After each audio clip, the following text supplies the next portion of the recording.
Good morning to you. Hope you all had a good Thanksgiving. On Thursday evening, we will have an FY14 budget planning forum. We haven't done this before, and we are doing it now because, quite frankly, the budget constraints that we've had for the past several years, they're not going away. And we felt that it was important that we bring in all of our stakeholders, all members of our community, to come together and to see the financial picture that we face and to understand how we as one Montgomery need to address it. We sometimes, as all big institutions do, operate in silos, and it's too important that everybody understand the interrelationship of our budget pieces. Not the least of which, of course, is our education component, which is 50% of our budget piece. And in a world in which that piece has been locked in, if you will, in a much more rigid manner, we all need to understand how this works together. And so we've really done something a little unprecedented by having this kind of session at this time. And certainly my vice president, who will inherit this responsibility next year and will have the budget before, felt very strongly that it was important that we early on talk to our community and give the community an opportunity to share with us their sense of how this budget priorities needs to be reconciled with a world of constrained resources. So we are hopeful that we will have a good number of people in attendance. We've invited several hundred, and we really went through our entire lists of all the major players in our county to make sure that they are all represented and understand and see the presentation that our council, quite frankly, has seen previously. So this isn't really as much about us as it is to make sure that the community as a whole appreciates what we have come to appreciate and give them an opportunity to ask questions of our staff and of us. So that's Thursday evening at 7:30 here at the council office building. Tomorrow I'll be introducing legislation on affordable housing. It's been an issue that I've cared about for some period of time, particularly as it relates to whether or not we are doing the most with county property, and whether or not we are using county property to co-locate affordable housing. And so the legislation that I will be introducing essentially requires the executive branch, whenever they are sending over a capital improvement project for county facilities, that they include an assessment of affordable housing as to whether or not it is in fact possible to do so. Other communities, Alexandria, I believe, has a fire station that has co-located affordable housing on top of it. And people go, really, a fire station? And it works. They figured out a way to make it work. And so we have a great need in our county for affordable housing, and we hope that our development community, as they build, will contribute, but our county itself has an opportunity to make a significant contribution, and this is one small step towards trying to maximize that opportunity. Tomorrow, I'll also be introducing, at the behest of the county executive, some tree legislation. Tree canopy is a big deal in Montgomery County for all the right reasons, quite frankly. We care deeply about our environment, and trees play a critical role in our environment. We care about the aesthetics of our community, and trees are wonderful in that regard, and it increases property values.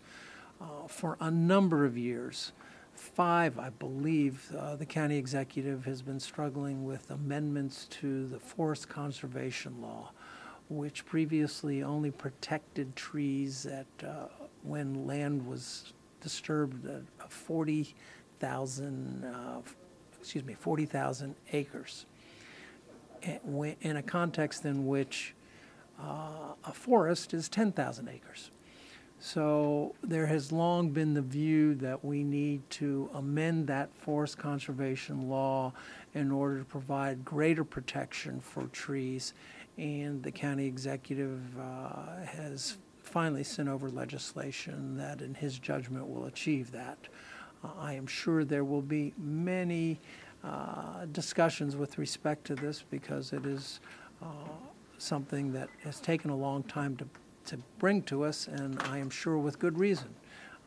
So we will look forward to the T&E committee having a number of work sessions with respect to this legislation. But I think our county as a whole has a goal of trying to preserve and enhance our tree canopy, and hopefully this legislation will contribute to that result.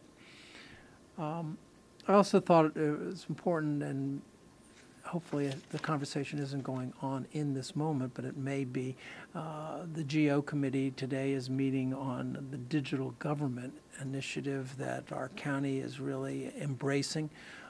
That has certainly been something that I felt strongly about, and that I know the Vice President and Chair of the GO Committee feels strongly about, and Councilmember Reamer has been our lead on digital government. And I believe we are making strides towards a digital government which will have the advantages of empowering our citizens, increasing economic activity, and hopefully making our government more efficient. And so it's a big deal. And one that I think will have an opportunity to really make a positive contribution to our county and to our community. With that, ladies and gentlemen, I will turn it to you folks. The response is overwhelming. Imagine how I felt trying to come up with these 4 items. I know you have 2 weeks left. I think, do I have 2 weeks or 1 week? What is that, the 4th? When is almost? We are counting down. I mean, have you started to think back about what are you going to take from your year? I've begun, and I will share my thoughts on that next week or when we get a little closer. But yes, I've begun to be thinking about that.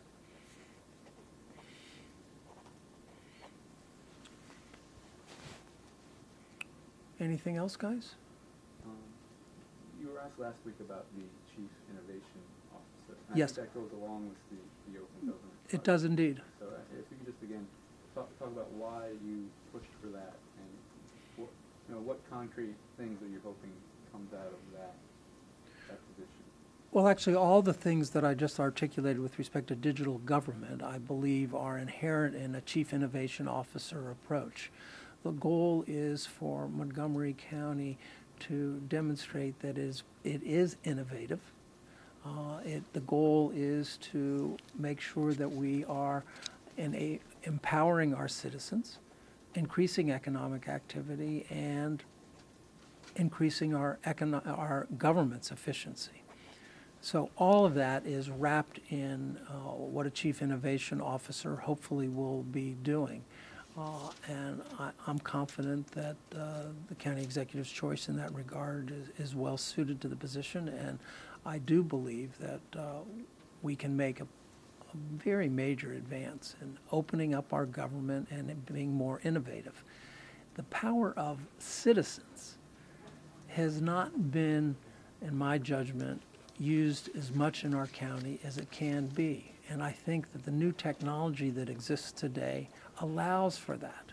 So you want to use, if you will, the smartphone technology to communicate with your citizens, but more importantly, to have your citizens have an opportunity to communicate with you and to use the data that the county has to come forward with suggestions as to how we can do things differently.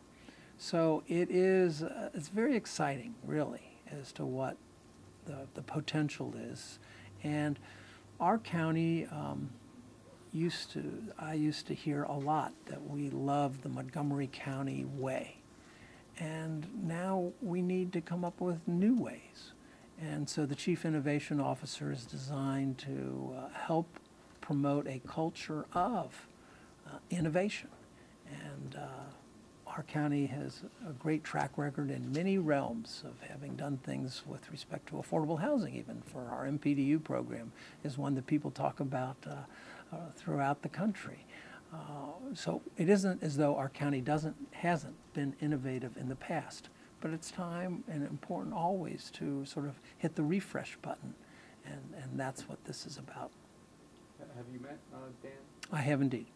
I mean, do you have an impression, anything you want to share? Well, I do have an impression, as I think I shared last time. He made a presentation to me in which he shared with me his approach to this job and how he's going about his work. And I thought he's going about it in a very professional way, which is what I would expect of him. But again, I urge you to sit down with him directly. In fact, he's downstairs. You can catch him in the 3rd floor because he's there for the digital government conversation. Can you talk about Thursday's public hearing too? You said you've already seen the presentation. You also said that you've invited a few hundred stakeholders, but it's open to the public in general, correct? And it's on television, will be open to the public. So it really, again, it's designed to make sure that as we enter into this next budget cycle, that everybody understands the pressures and can help us collectively create the budget priorities that are important to our community. So often we begin this process really in the spring, but now we felt that it was important to jumpstart that process, to make sure people understood the fundamentals before you get into the numbers, before you get into the specifics, to have the broader view of how everything relates to everything else. That if we make a choice in one part of our budget, how it affects the other parts of our budget. If our growth rate isn't what we expect it to be, how will that impact?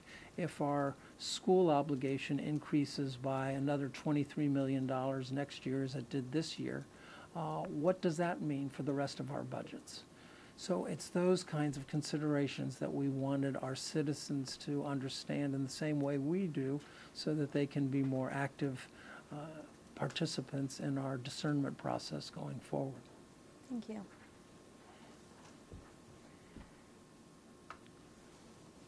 Well, ladies and gentlemen, thank you for your time.